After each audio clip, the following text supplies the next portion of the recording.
প্রিয় ছাত্রছাত্রী, তোমরা যারা বিভিন্ন শ্রেণীতে পড়াশোনা করছো তাদের নিশ্চয় প্রত্যেকের ইংলিশ সাবজেক্ট রয়েছে।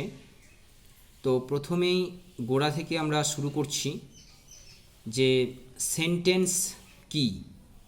তো সেই সেন্টেন্সটা জানার আগে আমরা একটা সেন্টেন্স লিখে নিয়েছি। তো এই সেন্টেন্সটা কিভাবে গঠিত হয়েছে সেটা সম্পর্কে আমরা জানব।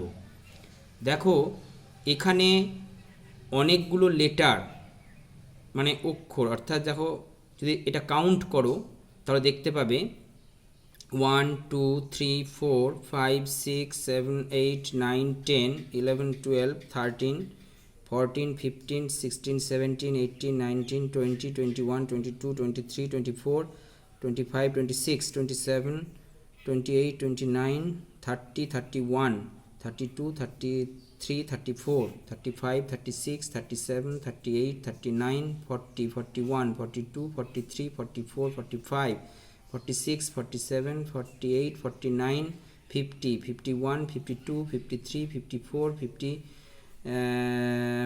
56 57 58 59 60 61 62। তাহলে 62 কি পেলাম আমরা? লেটার পেলাম। তাহলে এই সেন্টেন্সটা গঠিত হতে 62খানা কিন্তু কি লেগেছে? লেটার্স লেগেছে, তাই না? LETTERS, এতগুলো লেটার লেগেছে। এবার দেখো এই যে জাস্ট হোয়েন, এই জাস্ট, এবার ওয়ার্ড দেখি কতগুলো লেগেছে। আচ্ছা, জাস্ট একটা ওয়ার্ড, মানে কতগুলো লেটার পাশাপাশি বসে যখন একটা অর্থ প্রকাশ করবে তখন সেটা একটা ওয়ার্ড হবে বা শব্দ হবে। তো এখানে সেরকম জাস্ট, এই জাস্টটা হচ্ছে একটা শব্দ, তাহলে একটা, হোয়েন একটা শব্দ, 2 3 4 5 6 7 8 9 10 11 12 13 14। তাহলে কতগুলো আমরা পেলাম? 14টা আমরা কি পেলাম? 14টা আমরা শব্দ পেলাম, তাই না? 14 হচ্ছে ওয়ার্ডস, WORDS। এগুলো প্রত্যেকটা একটা করে কিন্তু ওয়ার্ডস, তাই না? যেগুলো দাগ দিচ্ছি দেখো তলা, এগুলো প্রত্যেকটা একটা করে ওয়ার্ডস। কাউন্ট করবে 14টা ওয়ার্ডস। তাহলে 14টা ওয়ার্ডস নিয়ে তুমি কি পেলে?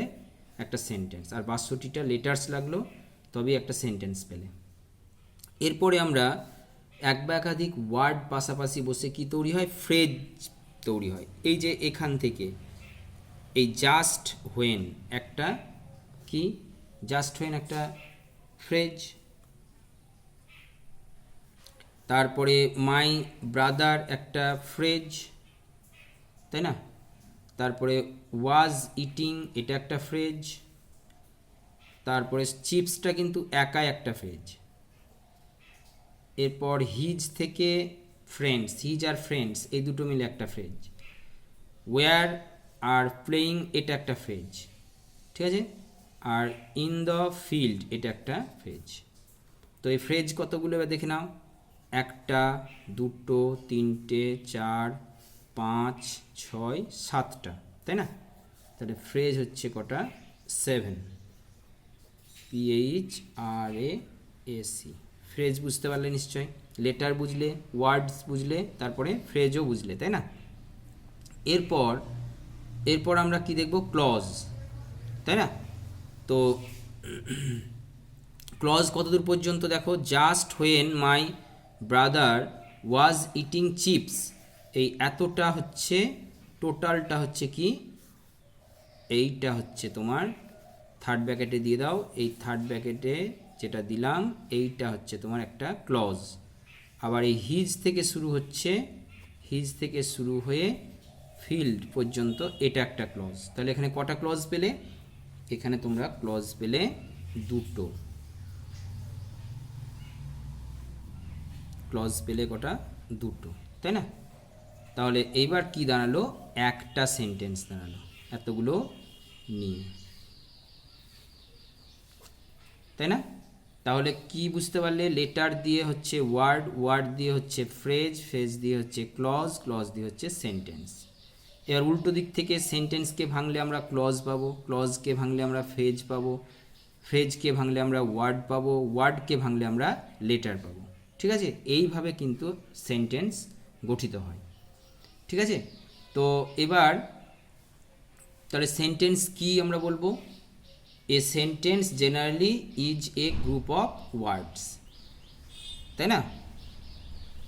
এ সেন্টেন্স বিভিন্নভাবে আমরা সংজ্ঞায়িত করতে পারি, হ্যাঁ, ডেফিনেশান বিভিন্নভাবে দিতে পারি। A sentence may be defined as a group of words which makes complete sense, এটাও আমরা বলতে পারি।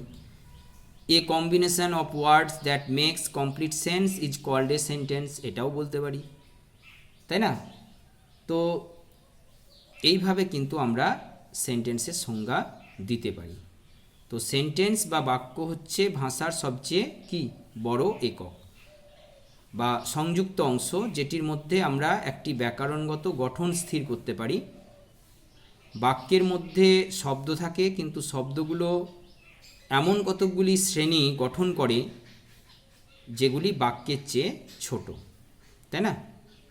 তো sentence is the largest unit to which we can assign a grammatical structure.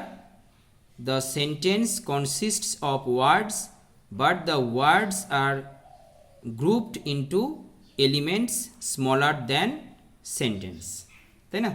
তাহলে এইভাবে সেন্টেন্স বানাতে হয়। এরপর আমরা আরও ব্যাখ্যা পরবর্তী ভিডিওতে তোমাদেরকে দেখাবো। জাস্ট শুরু করলাম, দেখতে থাকো ভিডিওগুলি, ইংরেজি তোমাদের খুব সহজ হয়ে যাবে। Thank you for watching this video.